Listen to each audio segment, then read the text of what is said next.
ଏବେ आंचलिक पाणीपाग विभाग पक्षर एक बड़ खबर सामना आसी। सूचना अनुसार राज्य में बदलिब पाणीपाग पुणी हेब वर्षा। तेबे आगक केउं अंचल को केते प्रतिशत वर्षा हेब केउं अंचल को यार प्रभाव अधिकरू अधिक मात्रा रहिबो ता नहीं संपूर्ण अपडेट जानिबा। किंतु ता पूर्व वीडियो गोटे लाइक करंतु सांगसाथी मानक सहित अधिकरू अधिक मात्रा शेयर करंतु। आपण माने जदि आम चैनल में प्रथम थर पर वीडियो देखुथांती ताले एबे ही सब्सक्राइब करी बेल आइकन को ऑन करी रखंतु, जहा द्वारा जबे भी जेकोसी पाणीपागर लेटेस्ट अपडेट आपण माने सर्वप्रथमे आम चैनल में पाई परिबे। ताहाले लेट न करी चलंतु खबर उपर नजर पकाइबा। तेबे सूचना अनुसार पुणी भिजिब ओडिशा 31 तारिख राज्य में बदलिब पाग। पश्चिमा झड़ प्रभाव में राज्य में पुणी वर्षा हेब बोली पूर्वानुमान करिछि आंचलिक पाणीपाग केन्द्र। विशेषकर उत्तर अभ्यंतरण ओडिशार अधिकांश जिले में हालुकारू मध्यम धरणर वर्षा हेबार संभावना रही।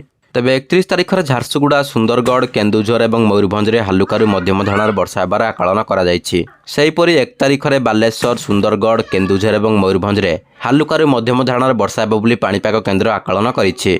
तेबे 4 तारिख सकाळ 8:30 पर्यंत पश्चिमा झड़ प्रभाव में वर्षा हेब।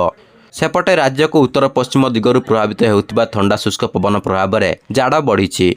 उपांतर उपकूल सबुठी स्वाभाविक ठारू 4 ରୁ 6 डिग्री पर्यंत तापमात्रा कमिछि। तेबे आसंता 2 दिन पर्यंत राज्य में पाग मुख्यतः सुखिला रहिबा सह हालुका शीत अनुभूत हेब। पर स्वाभाविक ठारू 2 ରୁ 3 डिग्री पर्यंत तापमात्रा बढ़िबो। वायुमंडल में जलीय बाष्प परिमाण अधिक रहुथिबारु राज्यर किछि जिल्ला रे घन कुड़ी दृश्यमान हेब। तेबे आसंता 24 घंटा पर्यंत घन कुड़ी नहीं कलाहांडी, कंधमाल, रायगड़ा, नवरंगपुर और कोरापुट जिला को येलो अलर्ट जारी करिछि आंचलिक पाणीपाग केन्द्र। यही सब जिले में 50 ରୁ 200 मीटर भिजिबिलिटी रहिबो। बाकी अभ्यंतरण ओडिशा रे हालुकारू मध्यम धरणर कुहुड़ी अनुभूत हेब। घन कुहुड़ी समय सावधानतार सह गाड़ी चलाइबा नै परामर्श दिया जाइछि।